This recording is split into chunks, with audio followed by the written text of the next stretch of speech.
بسم اللہ الرحمن الرحیم۔ الصلاۃ والسلام علیک یا رسول اللہ وعلی آلک و اصحابک یا حبیب اللہ۔ الصلاۃ والسلام علیک یا نبی اللہ وعلی آلک و اصحابک یا نور اللہ۔ محترم ناظرین، السلام علیکم ورحمۃ اللہ وبرکاتہ۔ میں محمد حسنین رضا مجددی آپ کے سامنے پروگرام آؤ حدیث سیکھیں کی قسط نمبر 13 لے کے حاضر ہوں۔ محترم ناظرین، کل میں نے آپ کے سامنے باقاعدہ احادیث اعمال کا آغاز کیا تھا اور اسلام کی 5 بنیادیں آپ کے سامنے پیش کی تھی۔ آج انشاءاللہ تعالی حدیث کی روشنی میں عقیدہ، توحید و رسالت آپ کے گوش گزار کرنے کا شرف حاصل کر رہا ہوں۔ دعا ہے میرا مالک مجھے حق سچ بیان کرنے کی اور اس پر عمل پیرا ہونے کی توفیق عطا فرمائے۔ محترم ناظرین، یہ میرے پاس شرح صحیح مسلم ہے، جلد نمبر 1 ہے اور صفحہ نمبر 251 ہے۔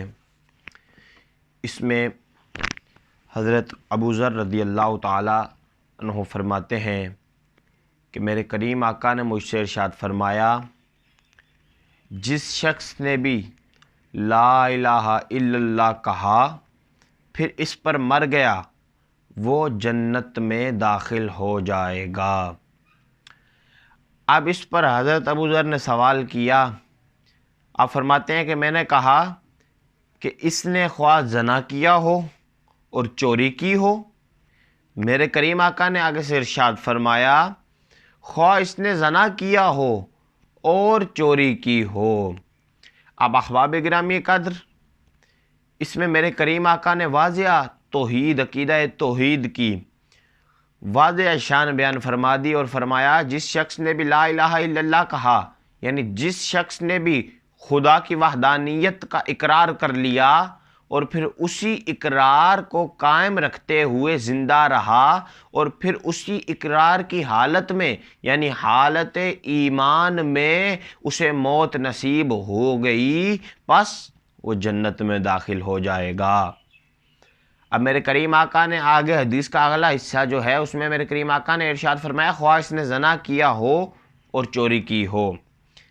اب اس سے یہ پتہ چل گیا کہ جس شخص نے زنا اور چوری جیسے عظیم اور کبیرہ گناہ بھی کیے ہوں گے، وہ بھی اگر حالت ایمان میں اس دنیا سے رخصت ہو جائے گا تو وہ بھی جنت کا حقدار بن جائے گا۔ میرے کریم آقا نے عقیدہ توحید کی کتنی بڑی شان بیان فرما دی، خود فرما دیا کہ جس شخص نے بھی لا الہ الا اللہ کہا، یعنی جس شخص نے بھی خدا کی وحدانیت کا اقرار کیا اور اس پر قائم رہا اور پھر مر گیا، وہ جنت میں داخل ہو جائے گا۔